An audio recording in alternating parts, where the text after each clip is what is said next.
Hello and welcome to another episode of Nightingale in Japan. In this episode, I will be covering the various challenges I have encountered over the past 9 months of living in Hokkaido, Japan. Let's jump in.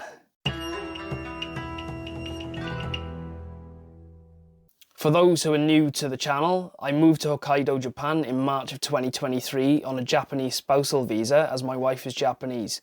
I currently work as an online English teacher and live in Obihiro City, which could be considered rural in comparison to Sapporo City. I came to Japan as I'd always been interested in East Asia since I was a child, met my Japanese wife in Australia and thought it would be an awesome opportunity considering I'd spent 33 years of my life in both Wales and Australia. In this video, I'll be covering 5 overarching challenges I have experienced so far. They are the Japanese language barrier and its everyday impact, accessibility to food I have back in Australia and Wales, my experience while shopping in Japan, my experience with the Japanese healthcare system, and my attempt to navigate social relationships in Japan and the challenges of making friends. Having moved to Japan, I very stupidly only learned basic Japanese in an elective course at university.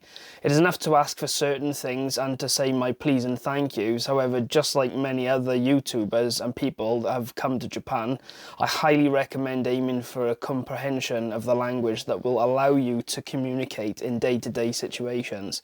As an example, I received a phone call from a Japanese courier who wanted to deliver one of my dumbbell sets that I had purchased. However, trying to navigate that call was a complete mess. I had to ask the person to wait a moment while I pulled up Google Translate to try and ask them what they wanted. After about 5 to 10 minutes, I managed to deduce what they wanted and organise delivery to my house. Oh, and to top it off, I'd be damned if I tried to remember the exact name of my address without looking at my residency card, and even then, it's mostly in kanji, so it's rather embarrassing and disappointing that I can't look after myself in that regard. Further to this, even trying to talk to my new Japanese friends and even my Japanese family can be difficult, as I often have to rely upon Google Translate to get my message across. Fortunately, they're all patient with me and appreciate the very little Japanese I do know. I'm really lucky in that regard. I also have to rely upon my wife on occasions, especially about paperwork or tasks of a clerical nature, such as managing my residency and tax affairs. With all that being said, I know that the onus is on me to continue learning Japanese and become more proficient, to not only make my life easier, but those around me. It can be problematic having to rely upon Google Translate, especially with time-sensitive questions such as the courier's phone call, or perhaps when I'm in line at the shops and the shop clerk asks me a specific question and I have no idea what they're talking about. Can be a real burden, which leads me on to my next point. Food accessibility. The next thing I find challenging in Japan relates to the availability of certain types of food. For example, whilst Japanese Wagyu is considered some of the best beef in the world, I occasionally miss the more meaty and gamier Australian steak. The Japanese beef is more buttery and melts in your mouth, but like the animal that I am, I enjoy eating medium rare thick cuts of steak, which is either hard to buy or very expensive. With that being said, it's also hard to find simple beef mince, as it's often mixed in with pork. Whilst I also enjoy eating pork, I would occasionally prefer to make beef burger patties when making burgers, which leads me to the next point, which is rather surprising, and that is the fact that burger rolls, or buns if you will, are pretty much non-existent. I was having coffee with a Japanese friend the other day who asked me, "Where do you find burger rolls?" I haven't been to Costco in Hokkaido, but so far I haven't seen any. You would think that Japan is anti-burger because cheese, or more specifically cheddar cheese, is really expensive or sold in small amounts. It seems that mozzarella and camembert are the more popular choices, and whilst I don't mind mozzarella, I loathe camembert cheese, or blue cheese for that matter. It's also hard to find common staples such as barbecue sauce, malt vinegar, and even thick-cut chips. Whilst I can't get access to things like chicken Kievs or enchiladas, I wouldn't have an oven to put them in, as many Japanese households don't have ovens.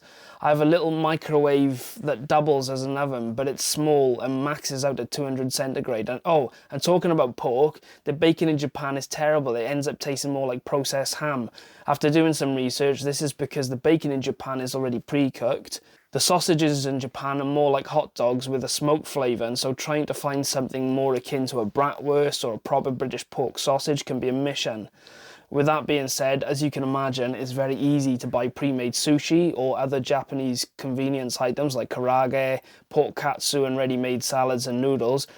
It was still a happy surprise to see things like Cocoa Pops in the main shop or maple syrup if I was hankering for pancakes.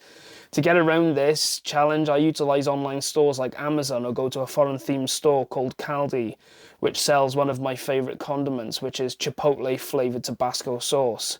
Other than the convenience food, there's plenty of healthy foods such as fresh vegetables, soy-based products and soup stocks to choose from. The food is quite expensive, however I can still manage to maintain a diet that I enjoy, albeit still too large in quantity and something that I should be reducing because I'm a fat git.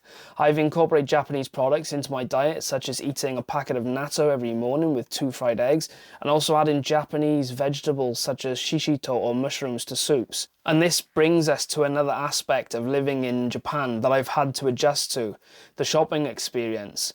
Just as I've had to navigate the challenges of finding familiar foods and ingredients, the actual act of shopping here also presents its own set of unique challenges and cultural differences. Many people my age were always fed the idea that Japan is this crazy technological place, and probably in the late 80s, early 90s, it was considered a bleeding edge. However, unlike Australia, which has had self-serve machines for years, the area in which I live has only recently started to roll them out. With supermarkets in mind, I found it challenging not to put the products I want to buy into my shopping bag to alleviate the use of a plastic bag. However, in Japan, you're not allowed to put items in any of your bags, even if they are shopping bags, as people may think you're stealing from the shop. Further to this, it can be a real struggle to determine whether I want to purchase a cosmetic product such as shampoo, body wash or moisturiser, as it generally frowned upon to twist off the top and give it a sniff. I can appreciate why this is not liked, but in Australia, as long as I didn't dunk my finger into the product like some muppets did, I didn't see much harm in smelling products that didn't have extra seals. Fortunately, my wife pointed out the little tester packets with little scented balls inside the plastic and perforations on the packet so that you could shake and sniff.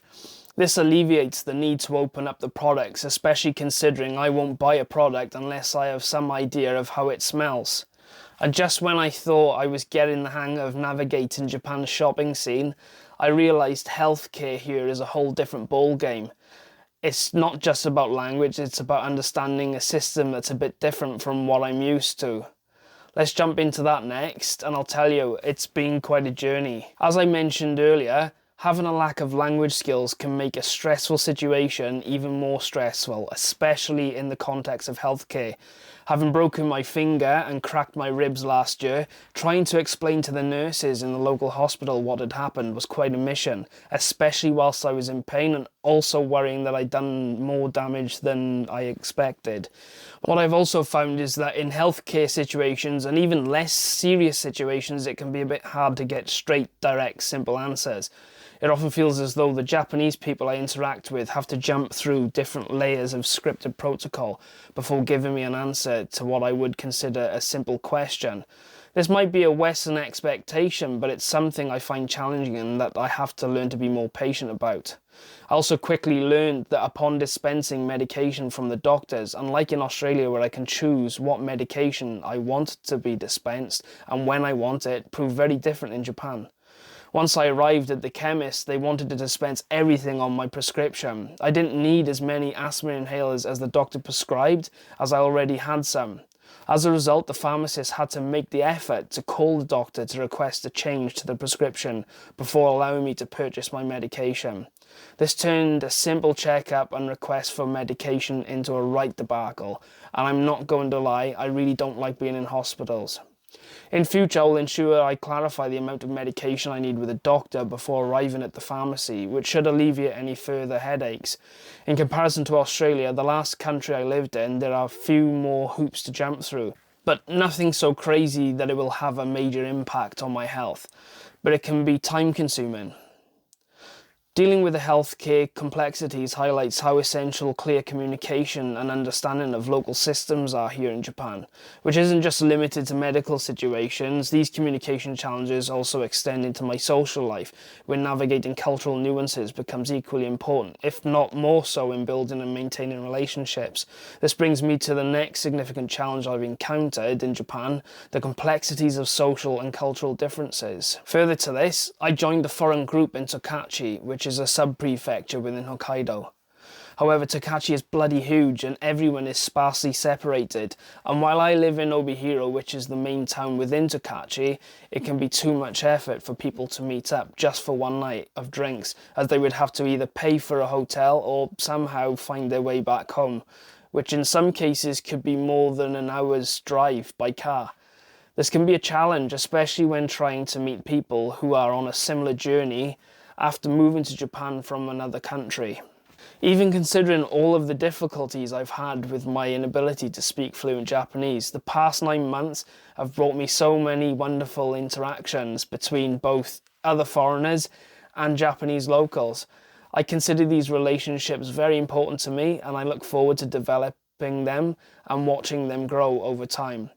I should also consider mentioning that my social life has been more rewarding than in the past, where I would spend lots of the time indoors playing computer games. As far as living the dream is concerned, it all depends on how someone utilises their time.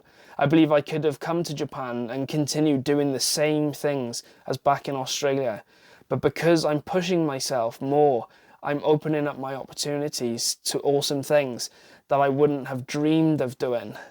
From a day-to-day perspective, money is a bit of a struggle at the moment, which makes the day-to-day hard, just like any country. But I hope that in time I will be able to better support myself, treat my friends and family, and invest back into this channel, and show you all more places off the beaten path. So in this video, I covered 5 various challenge topics, which were the Japanese language barrier, accessibility to food I had back in Australia and Wales, my experience while shopping in Japan, my experience with the Japanese healthcare system, and finally my attempt to navigate social relationships in Japan. With all that said, I still feel fortunate to be living in Japan, and many of the challenges mentioned today could be avoided by having a better grasp of the Japanese language. Over the next few weeks, I will create a video that will highlight my strategy and my plan to address my inability to speak the language, which should provide insight and benefit someone considering travelling or moving to Japan. Finally, if you enjoyed watching this video, I'm sure you'll enjoy watching one of my other videos. And thank you for watching my video about the challenges I've experienced in Japan so far. Bye for now. Take care. Bye.